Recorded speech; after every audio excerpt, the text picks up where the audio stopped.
Okay, तो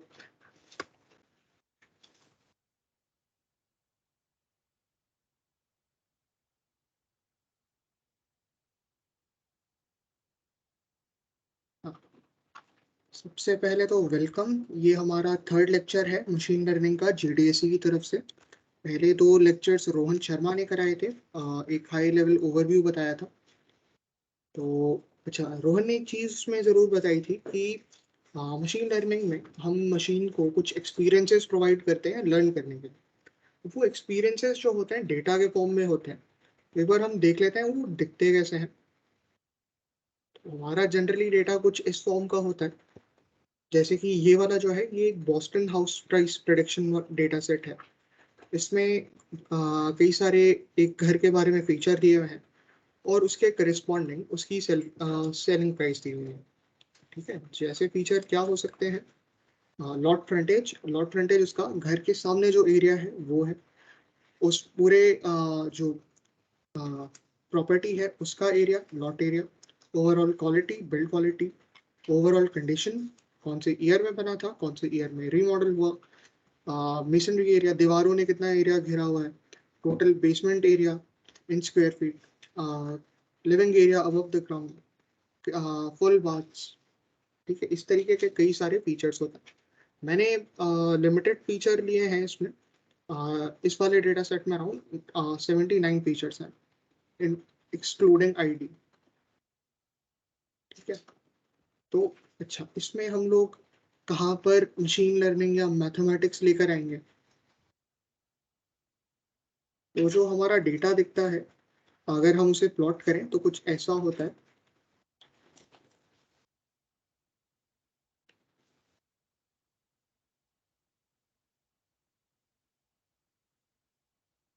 कुछ इस प्रकार का। तो मशीन लर्निंग में हम बेसिकली कर क्या रहे होते हैं, हमारा टास्क ये होता है कि हमें हमारे जो इनपुट वेरिएबल्स हैं, जैसे यहाँ पर मैंने लिविंग एरिया लिया हुआ है उसका, और जो टारगेट वेरिएबल होता है जैसे सेल प्राइस है, सेल प्राइस प्रिडिक्ट करना हमारा टारगेट है। इनके बीच की एक मैपिंग हमें निकालनी है। ठीक है, ताकि उसको हम बाद में यूज कर सकें कि दूसरी चीजें प्रिडिक्ट करने के लिए। अच्छा, इसमें मैं कैसे कर सकता हूँ? और लीनियर सुन के सबसे पहले मेरे दिमाग में क्या चीज आती है?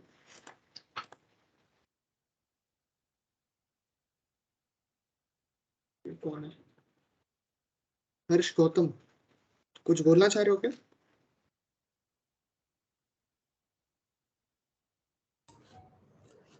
नहीं सर, एक्चुअली तब माइक वर्क नहीं कर रहा था मेरा। ठीक है। अच्छा, तो यार लीनियर सुन के सबसे पहले मेरे दिमाग में या किसी के भी दिमाग में क्या आता है या आना चाहिए? तो कहीं एक लाइन मेरे दिमाग में आती है।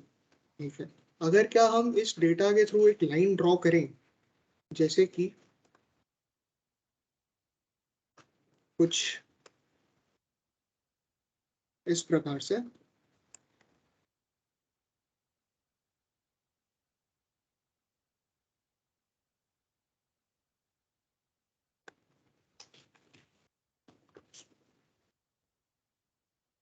तो क्या कहीं ना कहीं एक अप्रोक्सीमेट हम इसका रिप्रेजेंटेशन कैप्चर कर पा रहे हैं? अगर किसी को भी बोलना है साथ में बोल भी सकते हो सकता है कि यही लाइन ना हो, कोई और लाइन हो, कुछ ऐसी, या फिर कुछ ऐसी। सिंस इस वाली एरिया में अगर देखोगे तो डेटा पॉइंट्स की डेंसिटी ज़्यादा है यहाँ से, इसलिए मैंने ऑरेंज वाली लाइन भी ली है। और ग्रीन लाइन इसलिए ली है कि इस एरिया में डेंसिटी ज़्यादा है और पॉइंट्स जो हैं वो हायर मैग्नीट्यूड के हैं। ठीक है, अच्छा, अब इसको हम और क्या कह सकते हैं? हाँ, एक तो लाइन को मैथमेटिकली कैसे देखेंगे? तुम सबने ये इक्वेशन देखी होगी कहीं ना कहीं, y equal to M X plus C. और जनरली इसी तरीके से हम भी इसको देखते हैं। अच्छा, अब अलग अलग यहाँ पर इसके स्लोप्स हो सकते हैं, अलग अलग इसके कोफिशिएंट हो सकते हैं। तो इनमें से सबसे अच्छा कौन सा होगा, या फिर हमारे डेटा को बेस्ट तरीके से फिट करने वाली कौन सी लाइन होगी, बेस्ट फिट लाइन कौन सी होगी, वो कैसे देखेंगे? तो उसके लिए हम लोग एक एरर यूज करते हैं। एरर कैसा हो सकता है, या किस तरीके से एरर को हम देखते हैं?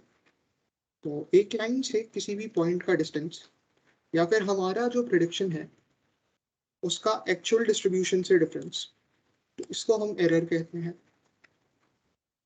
कुछ ऐसा एरर होता है, हो सकता है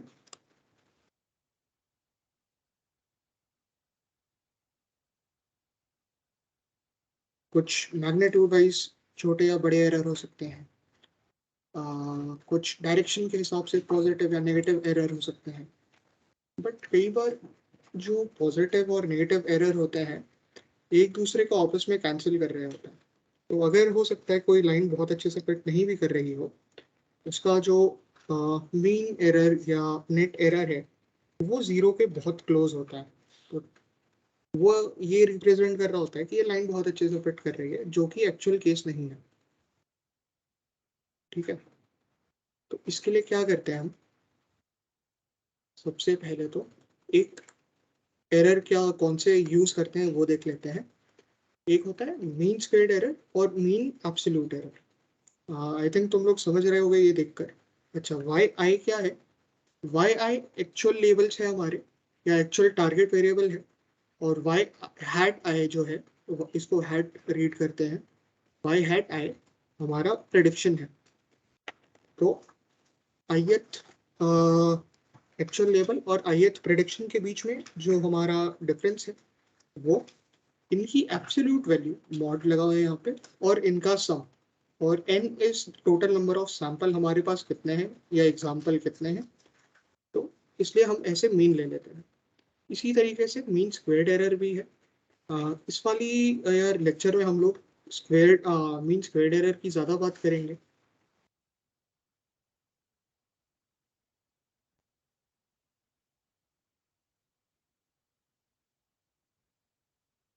अच्छा, तो जस्ट एक एग्जांपल के लिए मैंने यहाँ पे एक लाइन ली हुई है जो कि है 125 m प्लस 10। 125 स्लोप है और 10 इसका कोफिशिएंट है। ठीक है, और इसका एरर अगर हम कैलकुलेट करने की कोशिश करें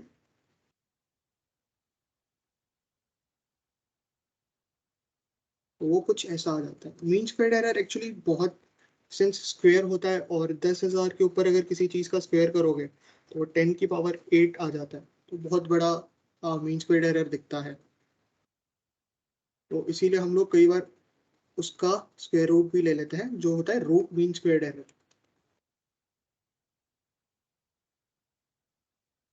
एक्चुअली मैंने ये पहले रन करा हुआ है, और जैसे यहाँ पर मैंने लीनियर रिग्रेशन का यूज करा तो ऑलमोस्ट आधा मेरा एरर हो रहा है इसके बाद में।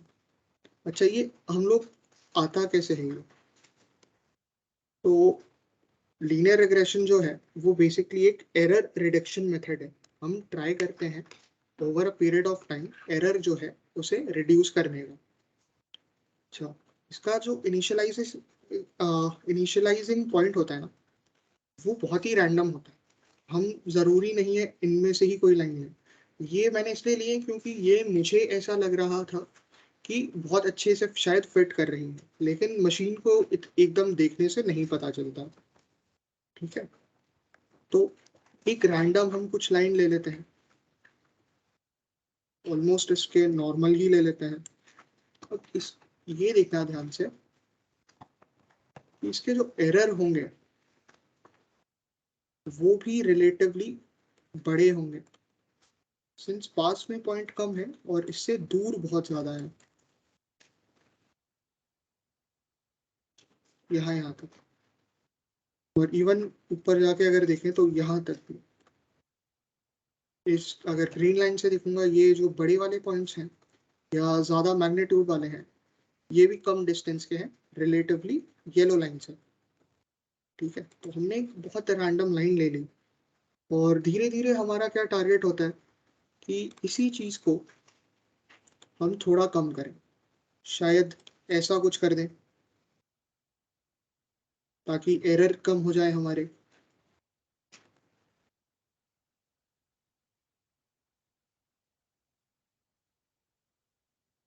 कुछ इस टाइप से, ठीक है।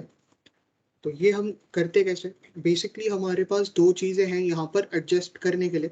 एक तो है हमारा स्लोप और एक है हमारा कोफिशिएंट। अच्छा, हम इसको ना जब मशीन लर्निंग की बात करते हैं तो इसको y इक्वल टू डब्ल्यू एक्स या डब्ल्यू ट्रांसपोज एक्स भी करते हैं, लेकिन सिर्फ डब्ल्यू एक्स की बात करेंगे अभी, प्लस बी। वहां पर डब्ल्यू जो है वो हमारा वेट है और बी जो है हमारा वो है बायस। ये चीजें क्या मतलब इसका है वो हम बाद में डिस्कस करेंगे जब थोड़े और वेरिएबल्स की बात करेंगे, ठीक है। अच्छा, तो हमें ये समझ में आ रहा है कि हम ग्रेजुअली जो एरर है उसे रिड्यूस करेंगे इस लाइन को या तो ट्रांसलेट करके या रोटेट करके, या तो कुछ इस तरीके से मूव करेंगे इसके नॉर्मल के लॉन्ग, या फिर इसको रोटेट करेंगे, ठीक है। अच्छा, तो अभी हमने जैसे मीन स्क्वेयर्ड एरर की बात करी थी, उसका जो कर्व होता है विद रिस्पेक्ट टू हमारा वेट वो कुछ ऐसा दिखता है, ठीक है। तो अगर हम जैसे हमने रैंडमली इनिशियलाइज करा था इसको, अगर तो ऐसा हो सकता है कि इनिशियल पॉइंट पे हमारा जो लॉस है वो काफ़ी ज़्यादा हो और वेट हमें पता नहीं एग्जैक्टली होगा क्या, तो हम कहीं यहाँ मान के चल सकते हैं, ठीक है। और हमारा गोल क्या है कि हमें यही चीज़ यहाँ तक लेके आनी है, मतलब मिनिमा तक लेके आनी है। तो इसके लिए हम एक टेक्निक का यूज़ करते हैं जिसको कहते हैं ग्रेडियंट डिसेंट। ग्रेडियंट डिसेंट क्या होता है कि जहाँ पर अभी हमारा करंट लॉस है,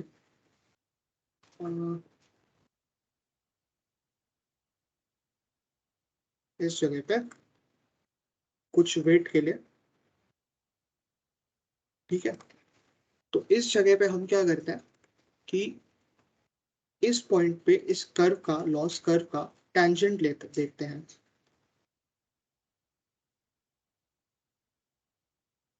जो कुछ ऐसा हो सकता है। और इस टेंजेंट के अलोंग हम कुछ स्टेप लेते हैं, एक छोटा सा स्टेप, ठीक है।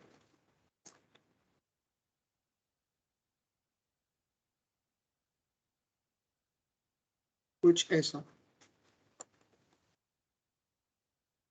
फिर हम क्या करते हैं, वापस एक टेंजेंट देखते हैं, फिर उसके अलोंग एक स्टेप लेते हैं, अनटिल एंड अनलेस हम लोग उस मिनिमा तक पहुंच जाए। और इंट्यूटिवली ये जो स्टेप साइजेस हैं ये धीरे धीरे कम होने लगता है। तो क्यों होता है मैं बताता हूँ थोड़ी देर में।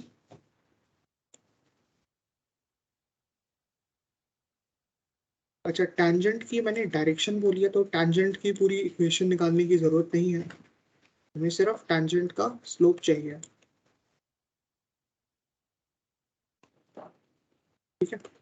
अच्छा, तो वो स्लोप कहाँ से आता है?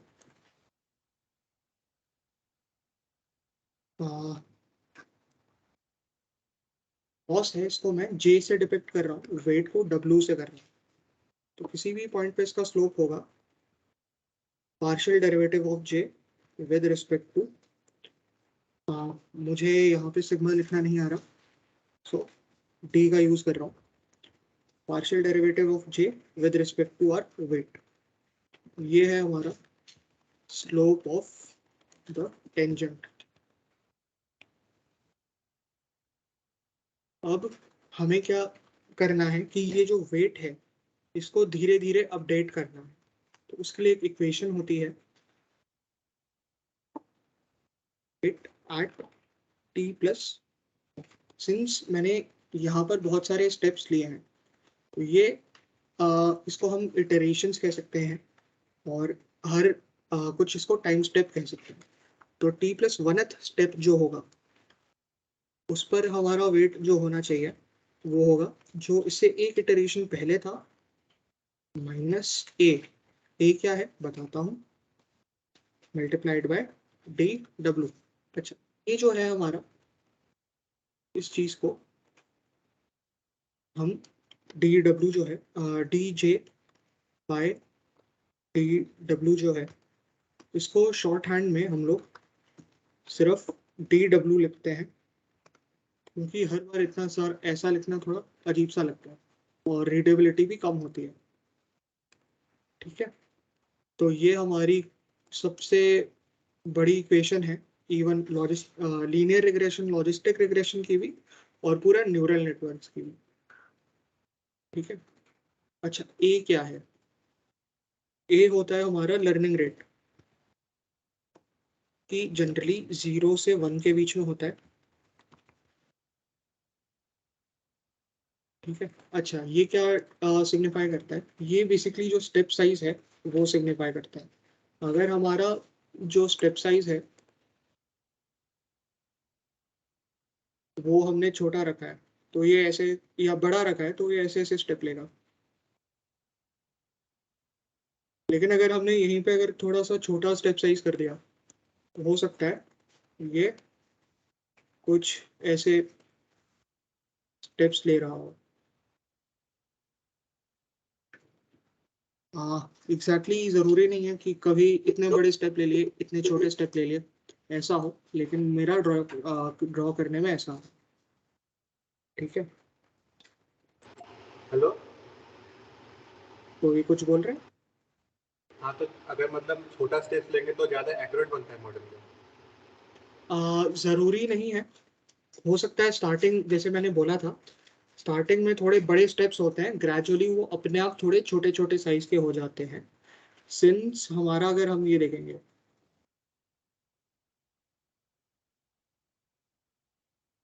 सिंस अगर हम देखेंगे तो ग्रेजुअली जो हमारा टेंजेंट का स्लोप है वो भी कम हुए जा रहा है।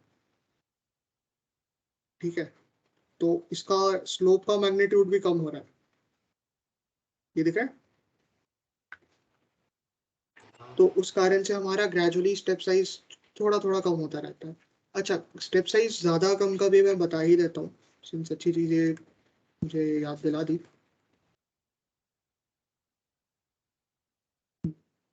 क्या होता है, जैसे अगर हमने ज्यादा ही बड़ा लर्निंग रेट ले लिया, तो कई बार क्या होता है, जैसे यहाँ से यहाँ आया, यहाँ पहुंचा, ये ओवरशूट करके कई बार यहाँ पहुंच जाएगा, फिर वापस यहाँ आ जाएगा, तो ये ऐसा ऑसिलेट करता रहता है।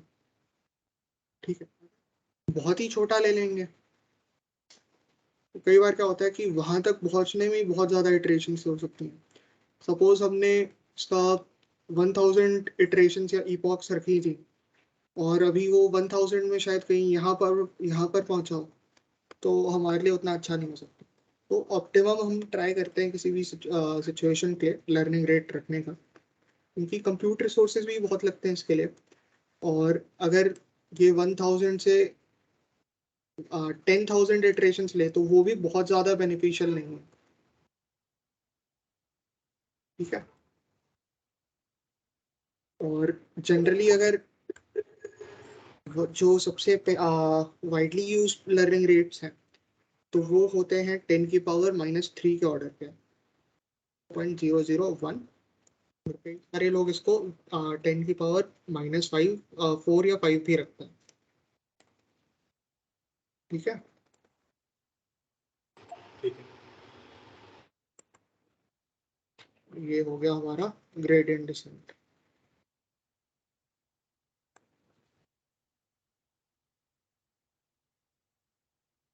अच्छा, तो अब इस थोड़ा हम लोग और आगे मूव करते हैं। अच्छा, एक चीज और अभी देखना है यहाँ पे, कि जब तुम देखोगे ना, तो जैसे हमने लाइन बनाने का ट्राई करा था, तो चलो मैं दूसरी इमेज ले लेता हूँ, बहुत यहाँ कचरा हुआ है।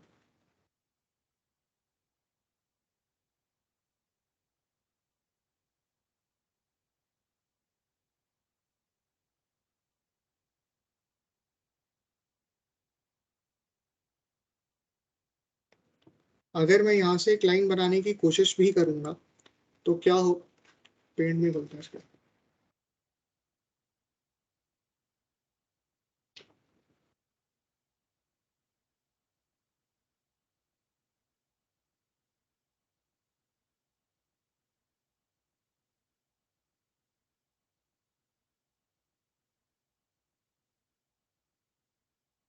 अगर मैं एक लाइन बनाने की कोशिश भी करूंगा तो यहाँ पे क्या होता है कई बारी कि जैसे यहाँ से लेके इस जगह से इस जगह पे अगर तुम देख रहे होगे तो इसका वर्टिकल एक जो स्प्रेड है वो काफी ज्यादा है। तो वो सिर्फ एक डायमेंशन में हो सकता है, हम लोग उसको अच्छे से उतना मैप नहीं कर पाए।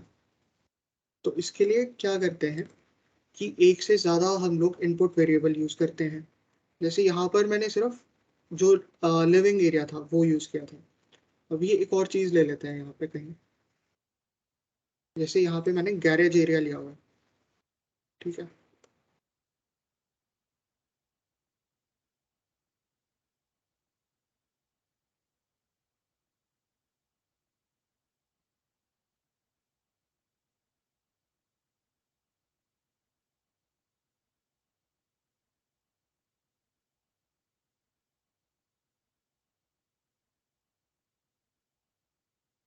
ठीक है, तो ये तुम्हें 3D में दिख रहा है।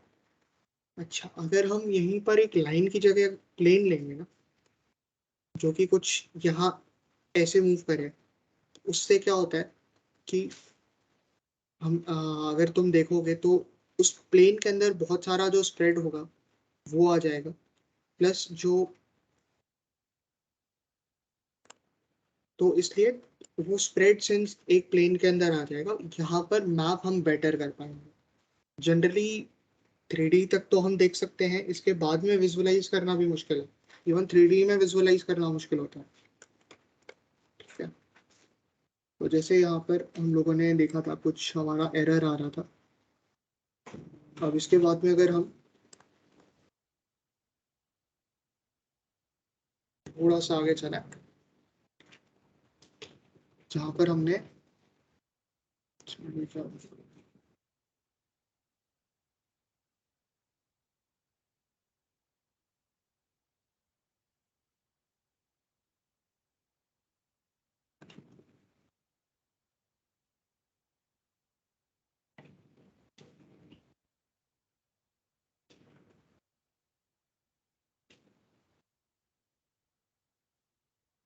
तो जैसे हमने यहाँ पर अगर देखेंगे तो हमारा over a period of time जो रूट मीन स्क्वेयर एरर है, जैसे जैसे ज़्यादा हम लोग ये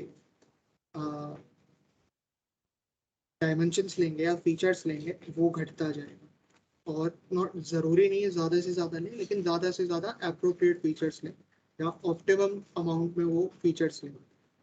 प्लस कुछ फीचर इंजीनियरिंग भी होती है, अभी तो नहीं डिस्कस करेंगे, ये किसी दूसरे सेशन में करेंगे, तो वो भी यहाँ काम आते हैं।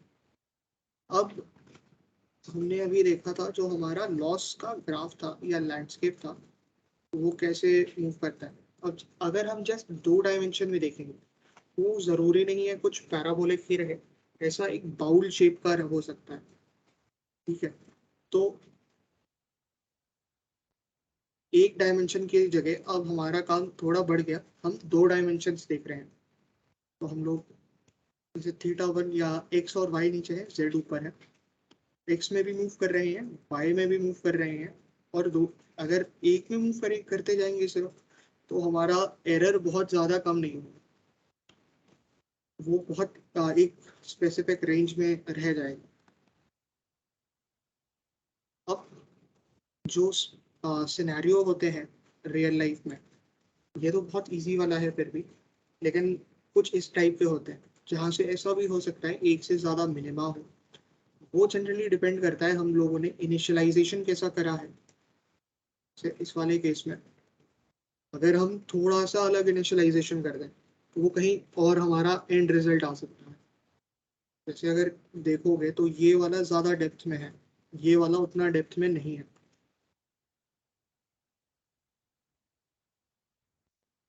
सबको समझ में आ गया?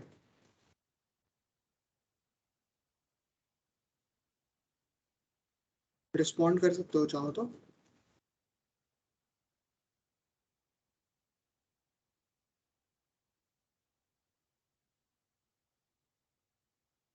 अच्छा, तो एक बार हम इसको रन करके देख लेते हैं। एक दूसरा डेटा सेट लिया हुआ है मैंने, जो कि बेसिकली कुछ 50 स्टार्टअप्स हैं, उनका डेटा है। उनका रिसर्च एंड डेवलपमेंट पे कितना स्पेंड हुआ है, एडमिनिस्ट्रेशन पर कितना हुआ, मार्केटिंग पर कितना हुआ, कौन सी यूएस की स्टेट में है वो, और करस्पॉन्डिंग उनका प्रॉफिट कितना था उस साल का।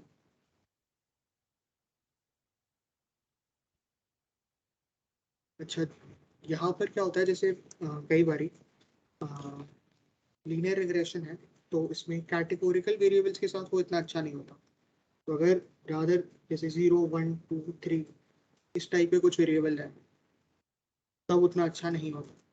उसकी जगह हम क्या करते हैं, इन सारे वेरिएबल्स को बाइनरी में इनकोड करते हैं कि इस जैसे न्यूयॉर्क है, तो न्यूयॉर्क में है वो स्टार्टअप, हाँ या ना, कैलिफोर्निया में है, हाँ या ना, 0 1 0 1 इस टाइप से। तो इसीलिए हम लोगों ने ये गेट डमीज यूज किया हुआ है यहाँ पे।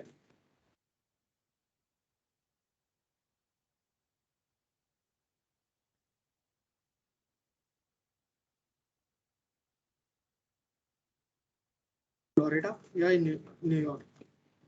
दूसरी चीजें भी हैं पर उसको कंसिडर नहीं करा है।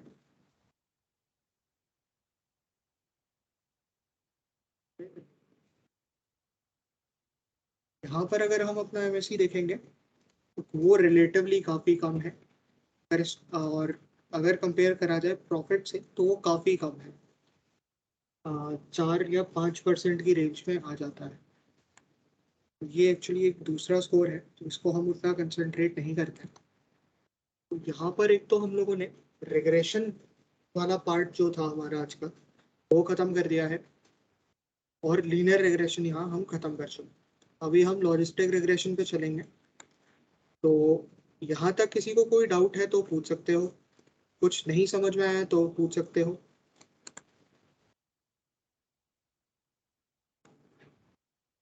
क्लियर है? ठीक है, अब हम आ जाते हैं लॉजिस्टिक रिग्रेशन। अच्छा, लॉजिस्टिक रिग्रेशन पे आने से पहले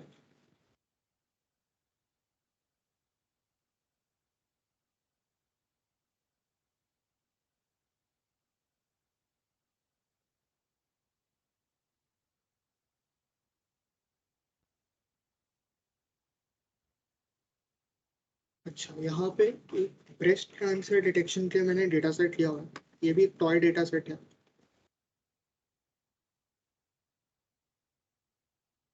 तो यहाँ पर हम लोग क्या प्रेडिक्ट कर रहे हो, अच्छा, क्लासिफिकेशन पहले तो बात कर लेते हैं क्या होता है। तो रादर देन हम कुछ जैसे सेलिंग प्राइस था या सेल प्राइस था, वो एक कंटिन्यूस वेरिएबल था। उसकी कुछ भी वैल्यू हो सकती है, से 0 से लेके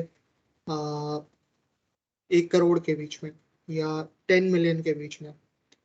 ठीक है, तो उसकी जगह यहाँ पर अगर हम देखेंगे, हमारा वेरिएबल एक तो डिस्क्रीट है, या तो जो हमारा ट्यूमर है वो मेलिग्नेंट हो सकता है या बिनाइन हो सकता है। मेलिग्नेंट मतलब जानलेवा, बिनाइन मतलब हार्मलेस। ठीक है, वो इस वाले डेटा सेट में एम और बी से हम लोगों ने डिनोट करके रखा हुआ है। तो अब हमें यहाँ ये क्लासिक प्रेडिक्ट करने के कि उस मे बी स्पेसिफिक चीज़ की क्या प्राइस हो सकती है, हम ये प्रेडिक्ट कर रहे होंगे कि हमारा ट्यूमर मैंने मैलिग्नेंट है या बेनाइन। अगर हम लोग ईमेल्स तुम लोग देखते होंगे, तो उसमें स्पैम इनबॉक्स होता है, तो कुछ मेल्स डायरेक्टली स्पैम में चले जाते हैं, तो वहाँ भी हम क्लासिफाई कर रहे होते हैं कि ये मेल स्पैम है या नॉन स्पैम है। तो इस टाइप से। ठीक है, तो यहाँ पे मैंने ये वाला इस टाइप का पेयर प्लॉट लिया हुआ है दो दो वेरिएबल्स के बीच में। तो अगर इसको मैं देखूं, तो यहाँ पर हम क्या कर सकते हैं कि इसको सेपरेट करने के लिए कुछ एक कर्व बना सकते हैं, ठीक है। और सेट में भी अगर हम देखेंगे तो कुछ इस तरीके की कर्व बना सकते हैं, ठीक है, रादर कि इसको ऐसे कुछ डेटा डिस्ट्रीब्यूशन के थ्रू हम लोग जाने के। तो इस बार हम क्या कर रहे हैं, एक कर्व का यूज करेंगे। जरूरी नहीं है ऐसी ही हो, कुछ और शेप भी हो सकती है, बट जनरली कुछ आ,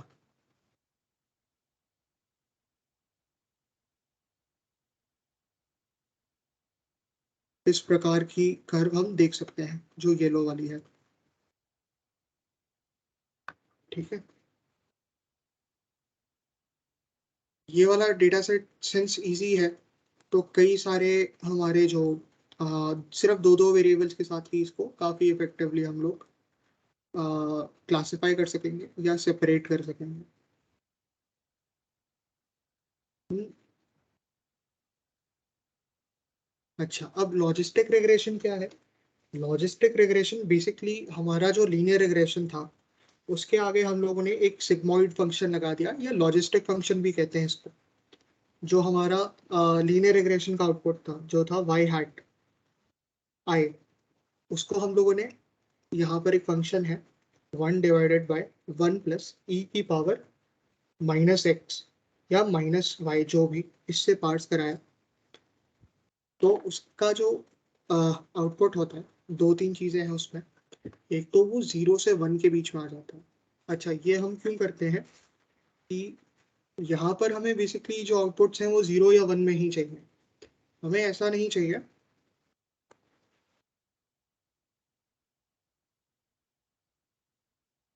ऐसा नहीं चाहिए कि वो -1000 से +1000 हो। या फिर हम ये भी नहीं चाहते कि जैसे इस वाले केस में मैं बता देता हूँ।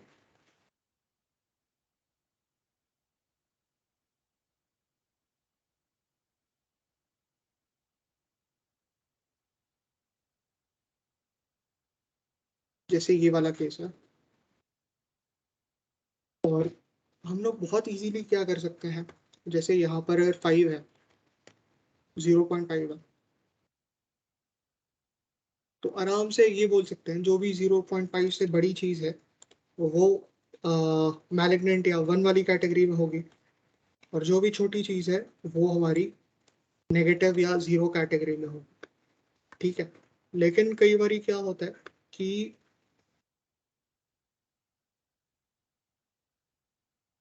क्या होता है कि ज़रूरी नहीं है, लेट से कुछ आउटलायर आ गया। आउटलायर मतलब कोई ऐसी वैल्यू है जो इस डिस्ट्रीब्यूशन को सूट नहीं कर रही है, वो आउटलायर हो सकता है यहाँ हो। उसके कारण क्या होता है, जो ये कर्व है वो कुछ यहाँ शिफ्ट कर जाती है जस्ट एक आउटलायर के कारण। और हर बार जैसे जैसे कुछ नई वैल्यूज आएंगी, यहाँ भी हो सकता है कुछ नई वैल्यू आ जाए, तो कर्व और हमारी शिफ्ट करती रह जाएगी। अब इससे क्या हुआ कि हमारा जो डिस्ट्रीब्यूशन था, जैसे वहाँ तो 0.5 के वहाँ पर था, हम लोग क्लासिफाई कर रहे थे। अब ये कहने लगेगा कि ये तो शायद 0.2 के आसपास ही, 0.2 के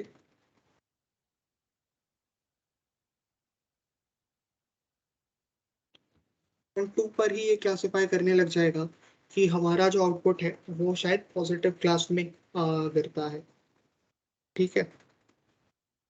एक चीज तो ये है, और दूसरी चीज ये है कि 0 से 1 के बीच में हमें उसे बाइंड करना है। इसलिए हम लोग कुछ इस टाइप से लॉजिस्टिक रिग्रेशन का यूज करते हैं, ताकि अगर कोई ऐसी कैटेगरी भी है जो कि बहुत ज्यादा बड़ी हो, तो भी हमारा जो उससे डिफरेंस होगा वो बहुत कम रहेगा, ठीक है। जैसे ये वाली कर्व यहाँ तक आएगी और हमारा जो आउटलायर है वो भी यही मूव करेगा, तो इससे बहुत ज़्यादा डिफरेंस नहीं आएगा। हमारी अगर बेस्ट फिट कर्व या बेस्ट फिट लाइन हमने ढूंढ ली है या बेस्ट फिट पैरामीटर्स ढूंढ लिया तो उससे इतने इफेक्ट नहीं होंगे। ठीक है। अच्छा, यहाँ पर एक डिफरेंस और भी आ जाता है लॉजिस्टिक रिग्रेशन में या क्लासिफिकेशन में, कि हमारा जो लॉस फंक्शन है वो चेंज हो जाता है। ये वाला जो लॉस फंक्शन है इसको कहते हैं category sorry cross entropy, binary cross entropy या कैटेगोरिकल क्रॉस एंट्रोपी भी कहते हैं। हम लोग सिर्फ यहाँ इसको बाइनरी क्रॉस एंट्रोपी कहेंगे सिंस दो ही क्लासेस है, 0 और 1। इसको अगर सब लोग एक बार कैलकुलेट करके देखो, और 0 y एंड p 0 0 0 1 1 0 और 1 1। ठीक है। तो अगर ये दोनों सेम तरफ है, मतलब दोनों 0 हैं या दोनों 1 है या उसके क्लोज हैं, तो it will be 1 log of 1 जो कि हो जाएगा 0, और 1 माइनस 1 दैट इज 0, यहाँ भी 0 हो जाएगा। तो या फिर अगर चलो 0 के केस में देख लेते हैं, 0 इंटू लॉग 1 log 0, ये भी 0 है। 1 minus 0 into log of 1 minus 0, तो log 1 भी 0 होता है, तो ये भी 0 के बहुत क्लोज होगा। बट अगर हम, अच्छा यहाँ पर हम पनिश कहाँ करेंगे अपने मॉडल को, या पेनल्टी कहाँ लगाएंगे या ज़्यादा लॉस कहाँ लगाएंगे, जब ये डिफरेंट होंगे दोनों, हमारे प्रेडिक्शंस और हमारे एक्चुअल वेरिएबल्स, एक्चुअल लेवल्स। तो 1 और 0 का अगर हम केस लेंगे तो इट विल बी y, या फिर 0 1 नहीं लेते हैं, इसको 0 और 0.9 ले लेते हैं, क्योंकि वो 1 के बहुत क्लोज होता है, क्योंकि log 0 वो माइनस इन्फिनिटी की तरफ जाता है फिर। तो जैसे y है 0 और 0.9 हम अगर लेते हैं तो वो हो जाएगा 0 इंटू 0.9 और 1 माइनस 0 इंटू लॉग ऑफ 0.1। 0.1 का लॉग कितना होता है, 1 होता है। तो माइनस ऑफ माइनस 1, ये कुछ इस टाइप। अच्छा, 0.1 का 1 नहीं होता, -1 होता है। तो ये हमारा यहाँ पर आ जाएगा 1। अगर ये 0.001 है, 1 माइनस p, तो वो आ जाएगा हमारा 2 3 इस टाइप से। ठीक है। यहाँ पर भी मैंने कुछ यूज करके देखा हुआ है, और यहाँ पर हम एक अलग मीट्रिक यूज करते हैं, उसको हम एक्यूरेसी मीट्रिक कहते हैं। एक्यूरेसी जैसे नाम बता रहे हैं, कितनी बार हमने सही प्रेडिक्शंस दिए हैं versus total number of predictions.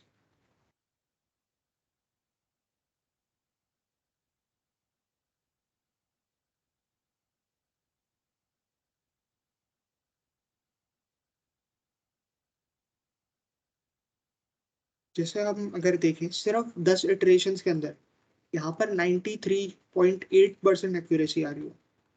यहीं पर अगर हम इसको 1000 इटरेशंस कर देंगे तो हम लोग 95.6% पे पहुंच रहे हैं। ठीक है। और क्या क्या चीजें थी, बेसिकली सिग्मॉइड फंक्शन का जो कर्व है कुछ ऐसा होता है, ये बता रहा था। हाँ भाई बोलो। ये लीनियर रिग्रेशन में कितना एक्यूरेसी था? लीनियर रिग्रेशन में एक्यूरेसी नहीं था, वहां पे हम एक अलग मीट्रिक यूज कर रहे थे जिसको हम लोग कहते हैं मीन स्क्वेयर्ड एरर। तो वहां पर वो, जैसे मीन स्क्वेयर्ड एरर है, जितना ज्यादा है उतना बुरा है, एक्यूरेसी जितनी ज्यादा है उतनी अच्छी है। तो ये अलग अलग चीजें हैं। और प्रॉब्लम स्टेटमेंट भी हमारी अलग थी। वहां पर हमारी जो प्रॉब्लम स्टेटमेंट थी वो थी रिग्रेशन। वहां हम लोग क्या चाह रहे थे कि हमारा जो लाइन है वो इसके थ्रू जाए। ठीक है। यहाँ हम क्या चाह रहे हैं, दो क्लासेस या जितनी भी क्लासेस हैं उनको डिफरेंशिएट करे हमारा कर्व जो है। ठीक है। ये डिफरेंस है, ये रिग्रेशन के लिए है और ये क्लासिफिकेशन के लिए है। किसी को अगर कोई भी चीज समझ में नहीं आई है तो पूछ सकते हो। देख सकते हो, समझ में आ गया। समझ में आ गया। ठीक है। हाँ। आई थिंक इतना ही था मेरा आज का। इसको आगे बढ़ाएंगे, मोस्ट प्रोबेबली जुलाई में ऑफलाइन शुरू हो जाएगा। तो तनव या कुशाग्र में से कोई बता रहा होगा। और चैट सब लोग एक बार चेक करना, चैट में एक लिंक मैंने पेस्ट करा हुआ है।